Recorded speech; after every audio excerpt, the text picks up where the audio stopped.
Okay, so welcome to another walking and talking installment of the Evolved Psyche.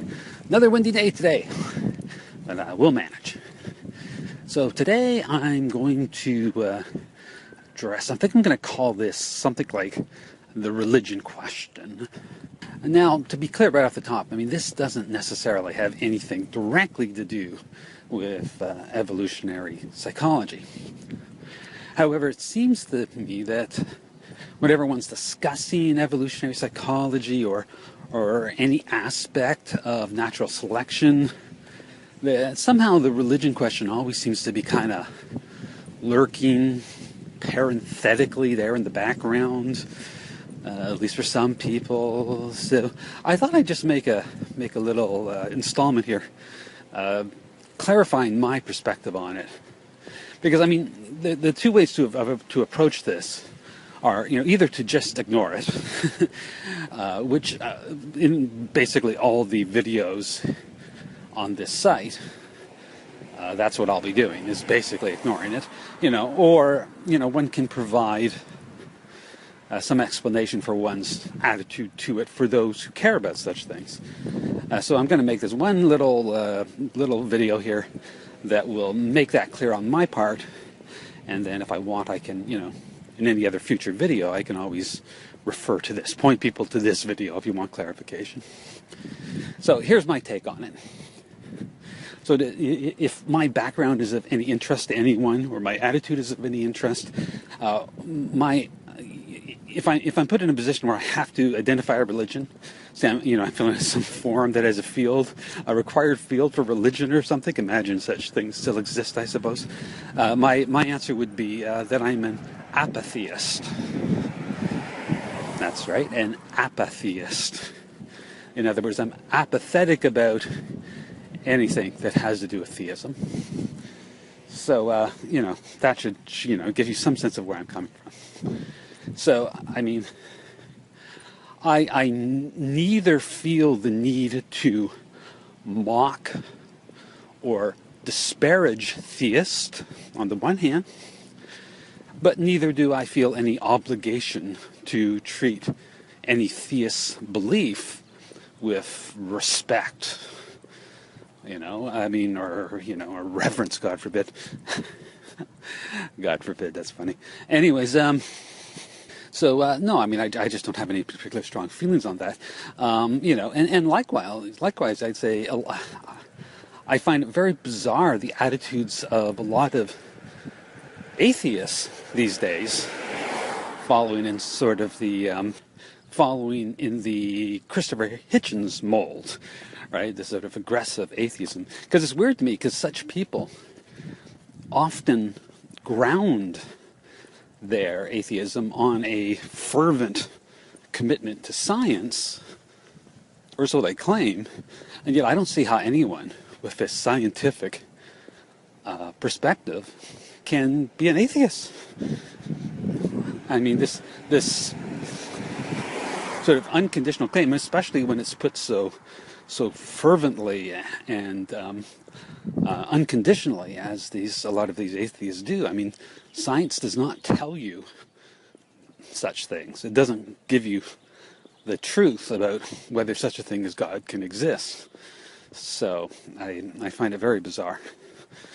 It seems that the lesson I learned from reading Popper, and Popper's a big influence here, and there'll be other videos about him coming in the future, is that science never reveals truth. It only reveals falsehood. And all scientific knowledge is contingent until more evidence is in.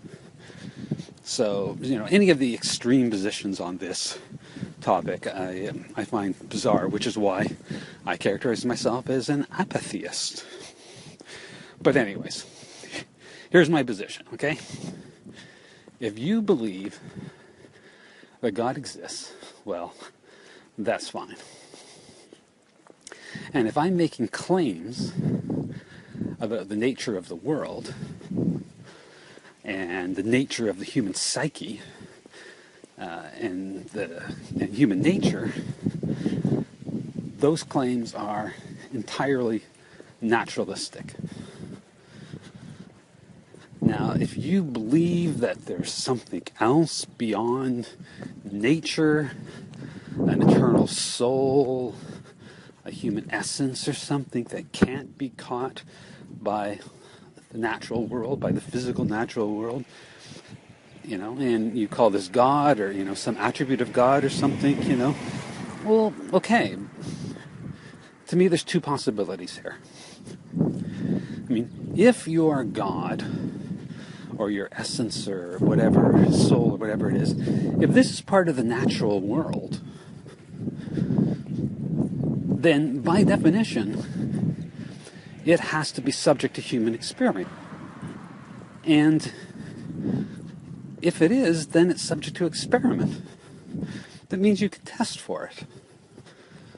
And if that's true, and if this is true of your God or whatever it is that you believe in, then let me know when you have a test by which we can attempt to falsify your claim.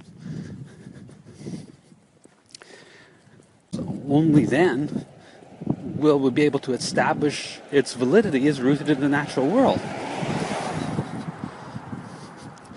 So when such people have such tests to offer to us, then this will be subject to a scientific experience, and we'll be able to say something about it.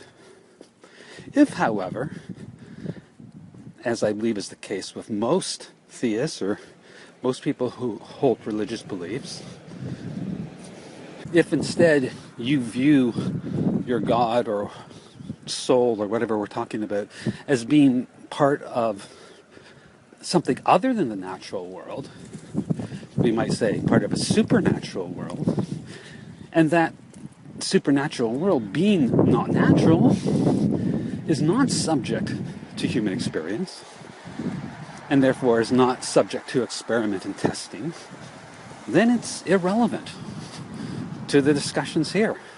It simply doesn't matter.